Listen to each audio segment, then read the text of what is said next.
Hi everyone, I'm Sandra Ingerman and welcome to the Shaman's Cave. And I'm Renee Baribeau, and I am happy to be here with you on this beautiful day. Yeah, so Renee and I were talking on Earth Day together and um and I've been really looking at, well, I love weather. I don't know if I've ever said this on our podcast, but when I was a little girl, that was what I wanted to be when I grew up. I wanted to be a weather girl. I loved watching the weather. I've been obsessed with the weather my whole entire life. And I love watching the patterns and the flows and how things are changing. And so this isn't like a new topic for me. I'm 70 years old and I've been focusing on the weather for 70 years.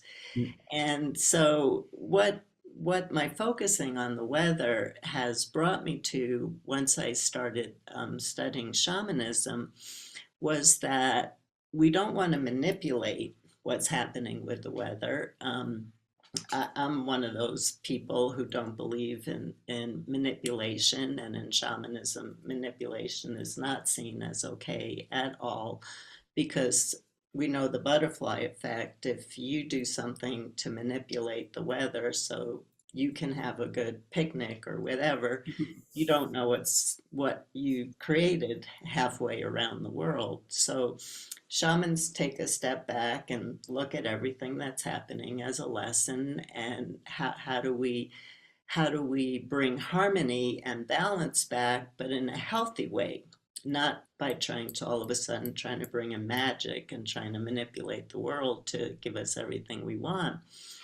And so for me, for many, many years now, and in my books and on our podcast and in my lectures, I always say to people, what just use your imagination. Just use your imagination for a moment.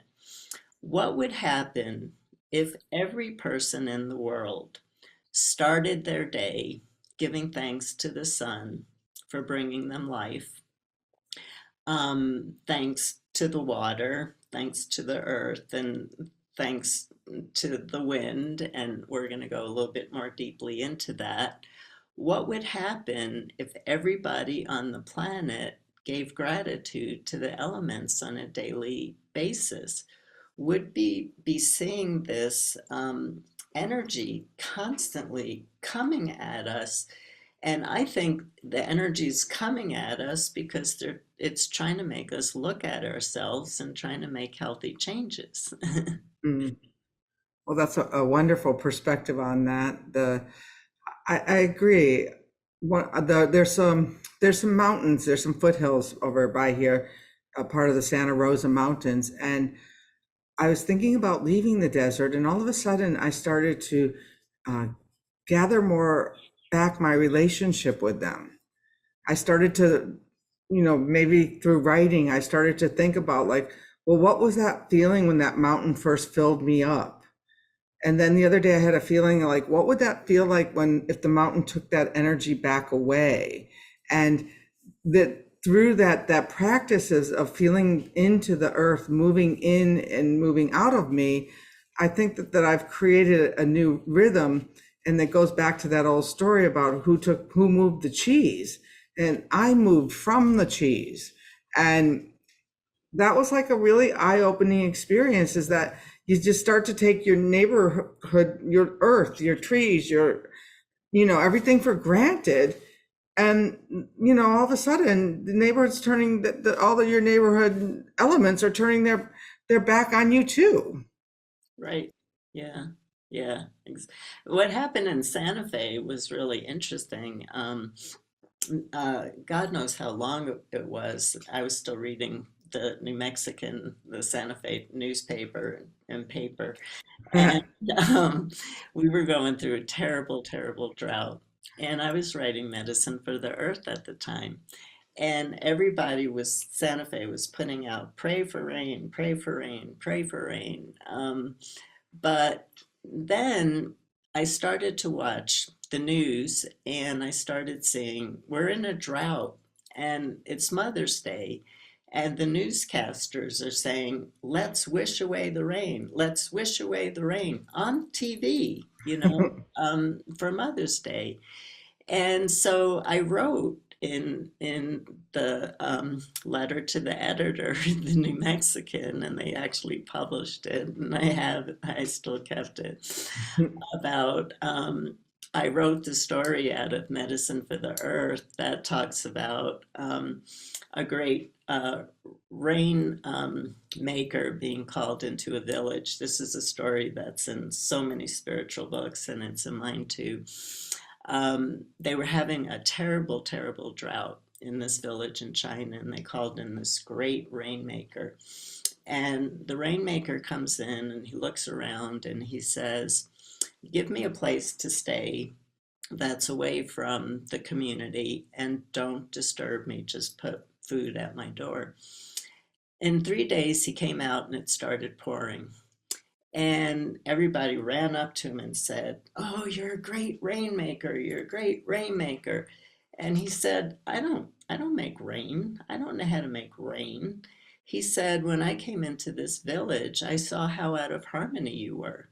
So I asked to be put into a building outside of your community where I could sit and meditate and come back into harmony in myself. When harmony is within you, harmony is without. And so it rained because it was supposed to rain because the land needed it and the village was back in harmony again. So I actually posted this story in the Santa Fe, New Mexican letter to the editor. And I talked about that a lot of Santa Fe was wishing away rain and that we were praying for rain, but we weren't doing the work that would bring it in. And the work to bring it in was simply gratitude. That was the Hmm. point I was trying to make. Yeah, that's a good point. I have the opposite. Every time there's a big windstorm, everyone says, Renee, were you here? Like now I'm synonymous with the big windstorms. Mhm. But the whole point of even the wind is about being not that the wind is always going to blow because it's been blowing since the beginning of time. But are you in harmony with the movement of the air and around you? And how do you bring yourself back into balance, with the wind spirits and the wind element, which, has the power of destroying, or it has the power of bringing in a nice breeze on a hot day. And it's the same thing. It's like I don't pray for the wind to go and blow somebody off their mountain. It's more about how do I get with harmony with my inner winds. How do I breathe in and breathe out so that I'm contributing to the, like you said, in gratitude to the elements and how they offer it to us. Absolutely. And so I had a conversation with somebody who was a young woman the other day, a lot younger than me. And we're in our wind season in Santa Fe right now, and the wind really creates those positive ions, and people go crazy here in really high wind season. People go crazy here. You don't want to go out driving. Everybody's just too crazy. And so she was talking about how crazy she was feeling, and so yeah, I gave her, my typical rap that the wind was the very first being to ever be on Earth. And think about this being of being billions and billions of years old. And you're walking outside and it's caressing your hair and it's brushing you. And what an amazing gift, to have that kind of a being that's billions and billions and billions of years old come to you and touch you and try to work with you in some particular way. And she went, wow, I never thought about it like that. And so we do need to think about it like that, that the wind was the first being that was here, and the earth is 4.6 billion years old, and the primal seas are billions of years old, and the sun is our youngest being, but it's still billions of years old. And fire, um, without fire burning in the earth and that heat coming up through the earth, what kind of would we have seeds? Would we have plants? We need that warmth, and we need fire. You know, life changed when fire came to this planet, when people learned how to make fires. Of course, fire is a tricky subject to talk about because fire is really up right now with a loud voice. Cleaning. Hmm. Fire's cleaning. That's what fire's doing. And, if you talk to anybody in the Forest Service, you know that land has to have a fire in order to heal. And human beings are being tough on the land. And so the earth is healing itself through fire. So we have to change our perception about what's going on with the elements. And we have to, instead of what are they doing to us, we need to really look at what are they doing for us and Hmm. keep our attention there. Keep our attention there and stop flipping back to the tragedies, but stay focused and move forward with the energy of gratitude and see what happens. Hmm. And understand that this is a working partnership. It's not a one-sided, the weather's doing this to me. I'm part of that experience. And there's a if there's a blessing that if it rains on your wedding day that you're blessed. Imagine if we had that attitude instead of thinking, oh my hair is going to fall and my pictures are not going to be perfect. But what a blessing that the rain decided to give me some quenching our thirst and our blessings. So there's just this whole deeper other side of it. So we wanted to go through. Oh, by the way, if you're still listening and you're still liking us, hit like and subscribe. Okay, that's just the minimum requirements here. And that we're going to go through each element and have you identify what your relationship is with them. Sandra, this was your idea, so. Okay, yeah. And I do want to echo what Renee said. I'm actually listening to more YouTube programs, and the very first thing I do, even if I don't even know the person, is I like and subscribe to them because I know what it brings. People work really hard, and YouTube really comes in and helps out. If YouTube sees that people are happy. So if you like our show, then support us. So, what I was thinking is it would be nice to just take a little bit of a time out and to go through the elements and to really take a moment for us to reflect on our relationship with the elements and what we really need to do to correct. And so, like for Earth, think about the Earth where you live and don't think about the usual things like the trees that you love where you live and the plants that you love where you live and the animals, because if you're doing that every day, it can become too routine. How do you change it up? How do you connect with the earth on a different level than you have before?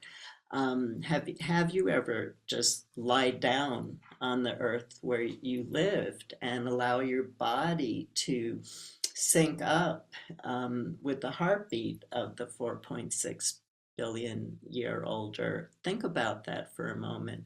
What is your relationship with the earth? Do you do the same things every day? Do you go out and greet the sun exactly as you do every day? Um, do you greet the earth every day or think about what you love about the earth in the same exact way? What's a different perspective? Is there some place that you haven't been to or if you haven't lied on the earth, or where you are, put some earth in your hands and feel the earth all over your hands. And what does that texture feel like? And understanding that you're part of the earth and that the earth is in you also. Our bodies are earth. And how do you appreciate that you're earth? What's a different way? What I'm trying to say is that when we do the same thing every day, which is how a lot of us do our shamanic ceremonies, our shamanic practices, our rituals, we get into a rut. So then we lose the energy and the power of the work. So, what's a different perspective of giving gratitude to the earth that you have never done before? Think about that. You've never done it before. It's something so completely different that the energy shoots out of you. It's so different. The energy shoots out of you, and the earth catches it because it's new energy for her. Um, and so think about that. Um, and I don't know, Renee, do you want to talk about the wind? Oh, were we going to go one by one, or we're going to do them each first, or well, we're Yeah, not going to do it? yeah, I thought we can just mention and let Okay. people Oh, think of that's it. great. Yeah. All right. Well, when you said that, the first thing I thought of is like, well, I've never rolled around in the desert dirt out there like Sami does. She comes in all dusty. So the wind. Ah, the wind. I think we take the wind for granted a lot of the times. And so how every time that people use the wind spinner and the wind clan, they love to come back to what's the quality that the little wind spinner gives you, like, compassion or this, instead of going to the wind spirit, asking the wind spirit their name, asking the wind spirit their source, asking the wind spirit what it wants to teach you today. What is the message from the wind? And really bringing that in a new way and in a new heart space, instead of it's windy out there. Who are you? Where do you come from? Because the wind circulates in a few short days around the whole earth. Maybe this wind came all the way from the Sahara Desert to talk to you today. Hmm. Wow. Yeah, that's a great perspective. I love that. Yeah. And so, in talking about, let's go to water. Um, Instead of talking about the waters outside of us, or the waters in the world, because I do believe that we all love water on some level, rivers and lakes and the ocean and our ponds and oh my God, the amazing peace to be by water and the reflection that water gives back to us all the time. Water's always reflecting back to us the beauty of our own soul. Hmm. And do we ever stop to acknowledge that water is reflecting back to us the beauty of our own soul and going down into our body and connecting with our soul and giving gratitude to our soul as water? Our soul is who is really our destiny. Our soul knows our destiny. And we're using our minds instead of communicating with our soul to get direction. And so, working with water and using water as a reflection to get you in touch with how your soul is trying to direct you, different than how your mind is trying to direct you, is a very powerful thing. But what I wanted to leave us with water is there's so much going on with water right now because of, human beings don't get that water gives us life. And how do we not get that? I'm not really sure. And so we dump everything that can kill us into our water. So what do we do with that? Again, gratitude. So when we drink a glass of water, instead of focusing on the chemicals that might be in it or whatever might be in it. And I don't care what kind of water you're drinking and how pure it is. If it's on this planet Earth, it's collecting what's on the earth. And so, in drinking, every time you take a drink of water and seeing it as pure light and giving it gratitude for the life that it's giving you, that will transmute the negative that is coming into you with the water. It will transmute it into the energy that you put into your prayer as you drank the water, which is thank you for giving me um, energy. Thank you for giving me life. And that changes everything and it changes your relationship with water. And so then we have fire, and Renee and I can take turns talking about fire. But again, fire is another thing that brings us life. Think about how life was about on the planet before fire was here, and how people had to struggle so much to get warm, to find warmth, and to be able to cook their food. And life just got easier. And with the sun, people always think that power comes from our electric companies instead of from the sun. So, do you really take the time? Do you really take the time to give appreciation to that this being, fire as the sun, is giving you life, and without it, you would not be here?